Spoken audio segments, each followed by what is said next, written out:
It's showtime. Hey everyone, Django Fett here, hunting down games, comics, TV shows, movies, and more. And after finishing the Dark Empire Trilogy, I recommend you check out my review for that.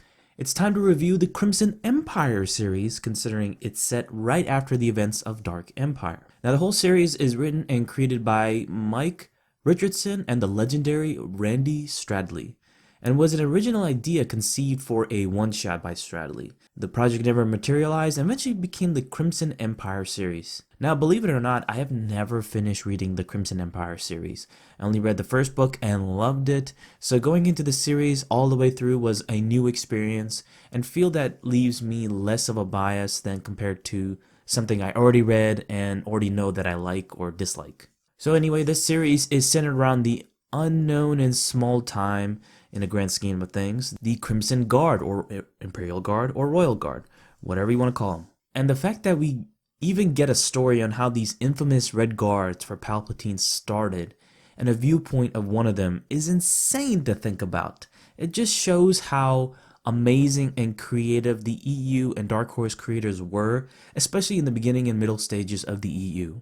So, like the rest of my reviews, I'll break down this review in several sections. First, the story for each volume, the audiobook and one-shot story, characters, artwork, then lastly, my opinion and my rating at the end. First, the story. Major spoilers ahead. I'll be spoiling quite a bit of Crimson Empire 1, 2, and 3, so I recommend you stop this video right now and try to read them if you haven't already. But anyway, let's get into it. Starting with Crimson Empire 1, which came out originally in 1997 and 1998, and set 11 years after the Battle of Yavin and right after Dark Empire, Empire's End. So let's read the opening credits to help with the story setup. In all the Empire, there are no more fearsome warriors than the Emperor's Imperial Guard, and none is more loyal than Kir Kanos. But when Karnor Jax, the most formidable of his elite brotherhood, betrays the Emperor and orders the murder of the Guard, Kir must escape to carry out his duty to avenge his master. Devoted to the last, Kir must nonetheless ally himself with rebel forces to help him attain his retribution in the face of the Empire's full might brought down to destroy him. For Kir Kanos, the last royal Imperial Guard and the final threat to Jax's rise to power, there are no alternatives. Loyalty never dies. Now, Kir Kanos is in exile and is forced into hiding, and after drunk off-duty troopers threaten him, he must go into hiding and eventually runs into the rebels led by Sadit and Mirith Sin. During that time, we see Karnor Jax formulating his plan and wants nothing more than to see the last of the Imperial Guard dead, as Kanos is the last member left who can threaten his plans, so he focuses all his efforts to destroy him. Kir Kanos is recounting his past throughout this story, and we witness Kanos and Jax together at some point, not friends but adversaries, and on the training grounds for the Red Guard. Darth Vader also appears, and one of the recruits is forced to fight with Vader before he easily kills him. Kanos realizes that mere perfection is not enough in the service of the Emperor.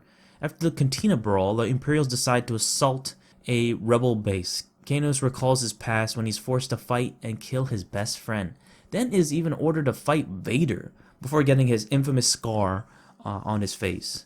Kanos appears on the battlefield and swings the favor of the rebels to help win the battle for them. We witness the moment of when the Imperial Guard are betrayed. Karnor Jax paid the Emperor's physician from the Dark Empire series to create faulty clones for the Emperor, and Jax orders stormtroopers to kill the entire Royal Guards, and all the guardsmen die in a heroic way, but Jax escapes and swears to kill Jax. Eventually, Jax leaves for Yinkor, where Kir Kanos is waiting for him, and we slowly see a team of shadow troopers being wiped out by Kir Kanos. Then Jax and Kir Kanos have this epic fight, and Mirith, realizing this is a bad idea considering he would be more valuable dead than alive, and as he has lots of connections to the Imperials, but Kanos doesn't listen and kills him. Sadit decides to kill Kanos, but Kanos kills him instead in defense. Kir Kanos leaves Mirith, and Mirith is heartbroken over this and swears to kill Kir Kanos. Now, the second story is Crimson Empire 2 Council of Blood, which came out originally in 1998 and 1999, and still set 11 years after the Battle of Yavin, right after Crimson Empire 1. So this story is all over the place, so I'll try to simplify it if I can. So Kanos is now on a vendetta to destroy the Imperial Council, which was under Karnor Jax's command and behind the betrayal of the Emperor, so He wants to wipe out any traces of them, but does he? Secretly, Imperial Council members start dying mysteriously, but while this is happening, a random hut named Grappa is allied with the Black Sun, the Xanabar, and Imperial Council members to capture certain people to do other stuff, which makes it all more confusing. And Kirkanos is captured after his secret bounty hunter identity as Kinnick's Kill is revealed to be him. Meritsin runs into Kirkanos, but decides to ally with him instead, and eventually they get after the hut and strike a deal with an ex-Imperial to fight with another Imperial member who now calls himself Emperor in the Imperial Council, in order to destroy the Council for good. Oh, and Nam Anor, the secret Vizhong Vong, has been playing the Empire the whole time to destroy the Empire from within, and did so easily by playing them all. Third story is Crimson Empire 3 Empire Lost, which came out originally in 2011 to 2012 and is set 13 years after the Battle of Yavin or 2 years after Crimson Empire 2, even though it feels like a century in that time since we had a final conclusion to the series. Kirkanos is ready to take on Luke Skywalker, but is sought by a man named Enix Devian, who is a new threat and a leader of the splinter faction of the Imperial Remnant known as the Restored Empire, who wishes to reform the Empire under the ideals of Palpatine. Devian hires Boba Fett to retrieve Kanos, and he meets with Devian. Devian wants to plan an attack on the Rebel and Imperial Remnant. As this is going on, Nam Anor arranges the theft of an explosive device and gives to Devian. Kanos meets with Devian and sees him as nothing more of a thug, with no moral value, and rejects his ideals and escapes from the base. He travels to Coruscant to warn the Republic and Meritsin. Unaware of the shuttle carrying explosives, Kanos intends to go to the Remnant themselves to arrange a peace treaty between the Remnant and Republic. Luke nearly sacrifices himself before the shuttle detonates in space, affecting no one. Deviant attacks an Imperial Remnant planet, and Kanos and Sin make an alliance with Fina D'Astra's father, who save Admiral Paleon, and Kanos fights Deviant in an epic duel. Kanos defeats Deviant, gets critically wounded in the process, and he uses this to fake his death, allowing the New Republic to pardon him of his crimes, and Kanos is seen alive and decides to begin a new life and away from the Empire forever, and the series ends. Alright, next let's talk about the audiobook for Crimson Empire, as this was the only audiobook for the series, and I enjoyed it, and I'm always impressed with how they enhance the original material and somewhat limited comic book materials, and make you feel like you're in the story. Plus, the voice work was excellent. Nobody I really have heard of before, but the fact there are multiple voice actors for each character is awesome, and just a pretty good audiobook that I would recommend a listen. Also, I recommend the awesome motion comic, which has the audiobook in the background, as the comic is in motion, and there's pretty cool stuff. I'll put a link in the description. Now onto the one-shot story called The Bounty Hunter's Kinnick's Kill, which came out in 1999, written by Randy Stradley and drawn by Javier Saltares. This is the third and final issue of the Bounty Hunter series of comics with Yara Sung and Scoundrel Wages coming out before that time. The story is set right after Crimson Empire 1 and follows up with Crimson Empire 2, and follows Kirkanos taking the persona as Kinnick's Kill to lead some bounty hunters to their death and to kill an Imperial, then leave off in an X-Wing to hunt down Luke Skywalker. Interesting fact is that there is a one-off comic called Hard Currency and was apparently written as a prelude to Crimson Empire 3. In that Kinnick's Kill is hired to kill a Mark, but it was a trap executed by Massimo. And there's also another one-shot story in Dark Horse Presents #1 called The Third Time Pays for All, which is another prequel to Crimson Empire 3 after Hard Currency, and is included in the Crimson Empire 3 paperback, which is cool. Kanos tracks down a criminal named Lem Krar and captures him alive. Upon delivery, he learns that he killed 14 younglings. Kanos changes his mind and kills Krar instead and takes less amount of money, and then it goes to Leia and Sin still swears to kill Kanos. Next, let's get into the characters. First is Kirkanos, or Kirkanos. I've been messing it quite a lot. It's whatever, I don't care. The main protagonist, or anti-hero, who is the ex-Crimson Guard turned renegade, who wants revenge, for anyone who ever wronged the Emperor in the Dark Empire series, and it's from the perspective of the Empire instead of the Republic, which is really cool, and one of the first comic series to really dive into that. The Empire comic series would continue that, and I can't wait to get into that, as I think it's a superior material. And as a protagonist, or anti-hero, he's actually pretty cool and badass, I will say.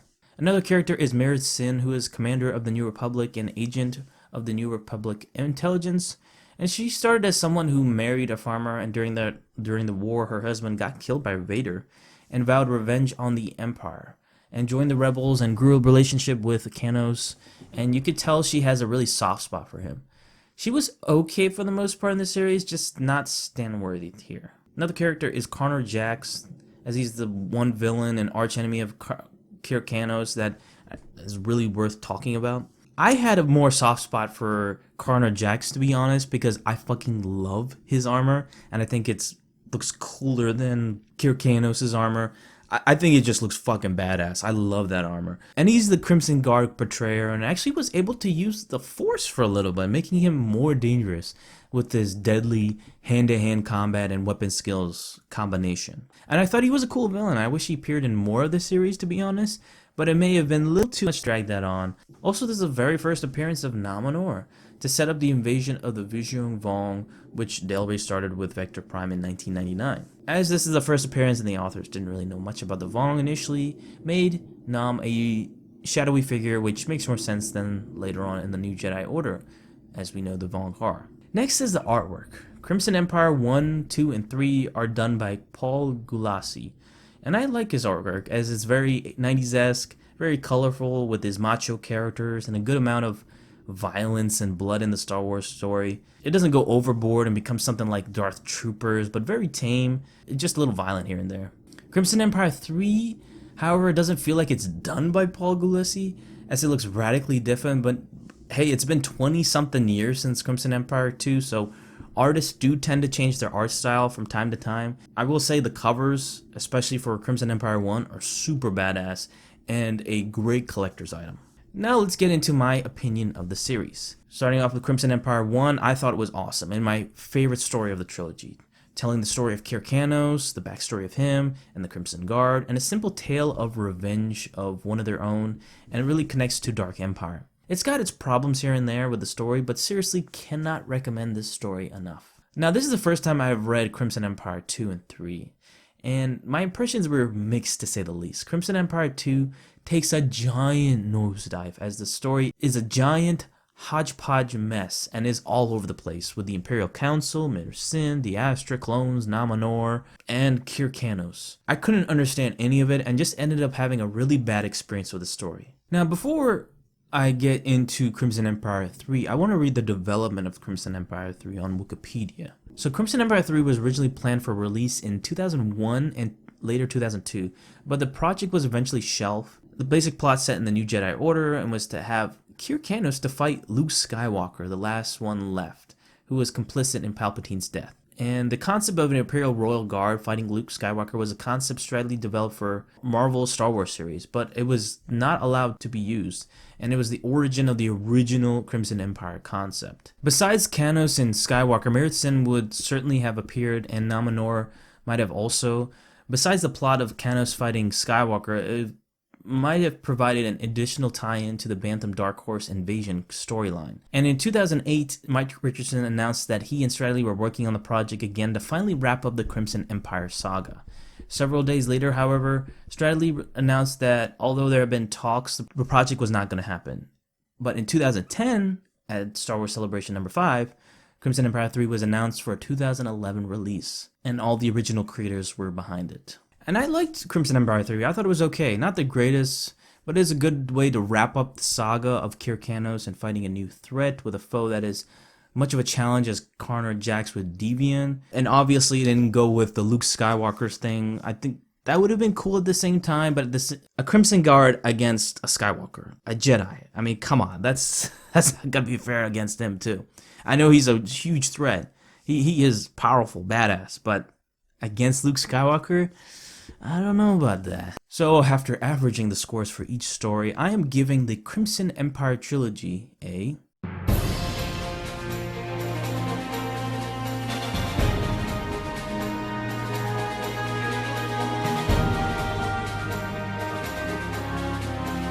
So Mike Richardson, or Stradley, said this quote about Crimson Empire. I patterned Crimson Empire after the Japanese tale of the 47 Ronin, not in the story itself, but in the quest for revenge. How I see it in the first Crimson Empire series is that it deals with laying out the groundwork and its interaction with initial characters, with actually somewhat of a tragic ending to the first series. I see it as a trilogy, the second part being the quest for Luke Skywalker, for his part in the death of the Emperor. Obviously that didn't happen. The third part, the revenge on the ruling council, that was the second part. And it will be a story cycle that takes them through personal discovery, great adventure, and intrigue in the Empire itself, and ultimately the opportunity for revenge where Kir Kanos finds himself. And it just feels good to finally discover these new and old stories and witness them for the first time and give my 2 cents. This is just a solid trilogy and I would recommend it.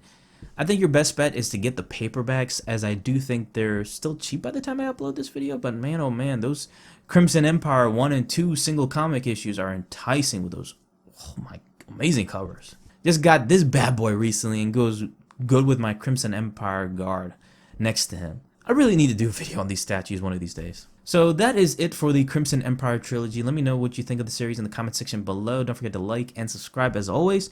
And next up, I want to get into the Empire and Darth Vader series. So this will keep me preoccupied till the end of this year, maybe even next year. So I hope you guys are looking forward to that, and I will see you guys on the next video. Peace.